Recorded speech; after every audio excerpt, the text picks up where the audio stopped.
የቻናላችን ተከታታዮች ዛሬ የምንነጋገርበት ርዕስ የብዙዎቻችንን የዕለት ተዕለት ፈተና ነው። ሁላችንም ሳንሳሳት አንቀርም። ያለፉ ውሳኔዎች፣ ያልተሳኩ ግንኙነቶች፣ የወደቅናቸው ፈተናዎች፣ ያመለጡን እድሎች። ቤተሰቦቼ እኮ እንዲያደርገውልኝ ቢሆን ኖሮ እኮ ውጤታማውን ነበር። የትናንት ጥላ ከባድ ነው። እናም ይህ የትናንት ጥላ ወደፊት ልንራመድ ስንል እግራችንን ይዞ ይጎትተናል። እንዲህ ባደርግ፣ እንደዚህ በሆን ኖሮ ቤተሰቦቼ ይመክሩኝ ወይም በደንብ አንቼ ቢሆን እያልን እንጸጸታለን። ብዙ አትገረሙ፣ አንድ እውነት አለ፣ ሰው ሁሉ ሟች ነው። በአጠቃላይ ባለፈው ነገር አትጸጸቱ፣ ወደፊት ታገሉ ማለት የድካም ቃል አይደለም። ይህ ማለት ነፃነት ማለት ነው። ከጥፋተኝነት ከሀዘንና ከተስፋ መቁረጥ ነፃ መውጣት። ታዲያ እንዴት ነው የኋላችንን በር ዘግተን ወደፊት በሙሉ ኃይል የምንራመደው የሚለውን ነገር እናያለን።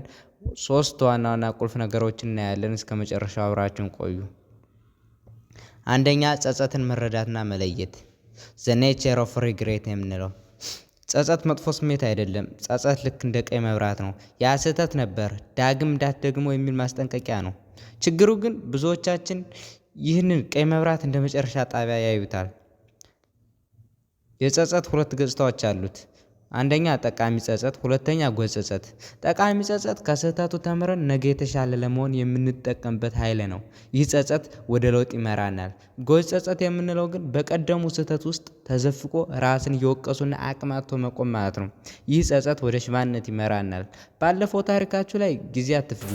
በትናንትናው ፊልም ላይ ተዋናይ አይደላችሁም፣ ጸሐፊውም አይደላችሁም። የትናንትናው ታሪክ ተጽፎ አልቋል። አሁን የምትጽፉት አዲስ ታሪክ ነው።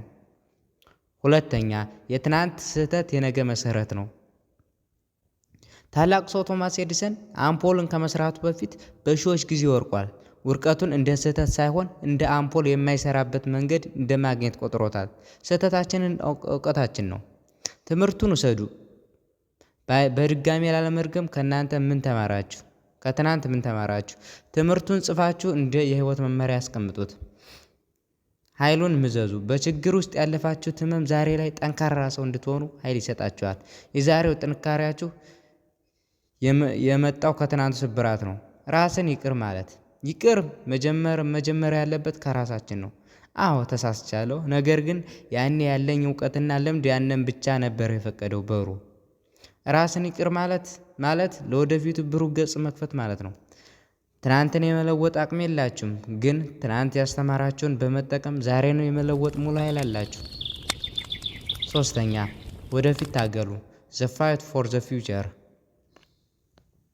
አትጸጸት ማለት ዝም ብሎ መቀመጥ ማለት አይደለም። አትጸጸት ማለት አሁን ያለውን ጉልበት በሙሉ ለወደፊት መታገል ማለት ነው። ወደፊት ለመታገል 3 ቁልፍ እርምጃዎችን እንይ። አንደኛ፣ ትኩረት ወይም ፎከስ። ሁለተኛ፣ ተስፋ ወይም ሆፕ ወይም ቪዥን የምንለው። 3ኛ፣ ዕለት ተዕለት ውጊያ። ትኩረት የምንለው ወደ ኋላ መመልከትን አቆሙ። በፊታችሁ ባለው ነገር ላይ ብቻ አተኩሩ። ግቦቻችሁን በትናንት ውድቀት ሳይሆን በዛሬው አቅማችሁ መሰረት አውጡ። ሁለተኛ፣ ተስፋ የምንለው ደግሞ ነገ የተሻለ እንደሚሆን በልባችሁ እመኑ። ተስፋ ባይኖር ኖሮ ማንም ሰው ዛሬ አይታገልም ነበር። ራዕይ ይኖራችሁ። የምትታገሉት ለምንድን ነው? ያንን ራዕይ በአይነ ህሊናችሁ ተመልከቱት። 3ኛ፣ ዕለት ተዕለት ውጊያ ዴይሊ ፋይት። ትልቁ ትግል ዛሬ ነው። ትግሉ በየቀኑ የሚደረግ ጥረት ነው። ጠዋት መነሳት፣ አቅም ቢጎርልም ትንሽ እርምጃ መውሰድ፣ መውደቅና መነሳት፣ ይህ ሁሉ ትግል ነው።